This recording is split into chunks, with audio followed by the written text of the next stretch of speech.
தமிழ் சினிமாவில் நட்பு, நன்றியுணர்வு, உணர்ச்சி ஆகியவை கலந்து உருவாகும் உறவுகள் பலரையும் கவர்ந்துள்ளன.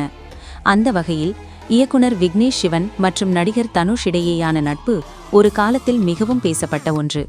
ஆனால் அந்த உறவு இன்று இல்லாத நிலையில் அதை பற்றிய தனது மனவேதனையை வெளிப்படையாக பகிர்ந்துள்ளார் விக்னேஷ் சிவன். அவர் இந்த உருக்கமான பேட்டி ரசிகர்களிடையே பெரும் பரபரப்பை ஏற்படுத்தியுள்ளது. நான் இன்று இந்த நிலைக்கு வந்திருக்கிறேன் என்றால் அதற்கு முக்கிய காரணம் தனுஷ் தான் என்று விக்னேஷ் சிவன் மனம் திறந்தார். வேலையில்லா பட்டதாரி படத்தின் போது அவர் தனுஷுடன் நெருக்கமாக இருந்த காலம் தனது வாழ்க்கையின் திருப்புமுனை என கூறினார். அந்த நாட்களில் அவர்களுக்குள் இருந்த உறவு ஒரு குடும்பத்தினரை போன்றதாக இருந்ததையும் அவர் நினைவு கூர்ந்தார். அந்த நட்பின் ஆழத்தை வெளிப்படுத்தும் வகையில் அவர் சாப்பிட்ட பிறகுதான் நான் சாப்பிடுவேன் என்ற வரிகள் பலரையும் நெகிழ வைத்துள்ளது. ஷாமிதா படப்பிடிப்பில் இருந்தபோது கூட VIP பட வெற்றியை கேட்ட தனுஷ் உணர்ச்சி வசப்பட்டதாக அவர் கூறியுள்ளார். இந்த மாதிரியான சிறிய நினைவுகளே அந்த நட்பின் வலிமையை காட்டுகின்றன.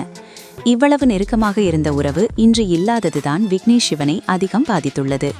ஒரு காரணத்தால் பிரிந்திருந்தால் அதை சரி செய்யலாம், ஆனால் காரணமே இல்லாமல் பிரிந்துவிட்டோம், அதை எப்படி சரி செய்வது என தெரியவில்லை என்று அவர் வருத்தத்துடன் தெரிவித்துள்ளார். இந்த வார்த்தைகள் அவரது உள்ளம் எவ்வளவு உடைந்துள்ளது என்பதை வெளிப்படுத்துகின்றன. இன்றும் தனுஷ் மீது அன்பு, மரியாதை, நன்றியுணர்வு அனைத்தும் உள்ளதாகவும் அது தனது இறுதி மூச்சு வரை தொடரும் என்றும் விக்னேஷ் சிவன் கூறியுள்ளார். அவரின் நட்பை இழந்தது என் வாழ்க்கையின் மிகப்பெரிய இழப்பும் அவமானமும் என்ற அவரது சொற்கள் ரசிகர்களின் மனதை தொட்டுள்ளன. விக்னேஷ் சிவன் நயன்தாரா திருமண வீடியோவில் நானும் ரவுடிதான் பட காட்சிகளை பயன்படுத்திய விவகாரமே இந்த பிரிவுக்கான காரணமாக கூறப்படுகிறது. அந்த படத்தின் தயாரிப்பாளரான தனுஷ் அனுமதி வழங்காததே இந்த பிரச்சினைக்கு தொடக்கமாக இருந்ததாக திரையுலக வட்டாரங்கள் தெரிவிக்கின்றன. ஆனால் அதெல்லாம் காரணமே இல்லை என்றும் இடையில் இருப்பவர்கள் தவறான கருத்துக்களை இருதரப்பிடமும் கூறி பிரச்சனையை கிளப்பி விட்டிருக்கிறார்கள் என்றும் சினிமா வட்டாரங்களில் பேசப்படுகிறது.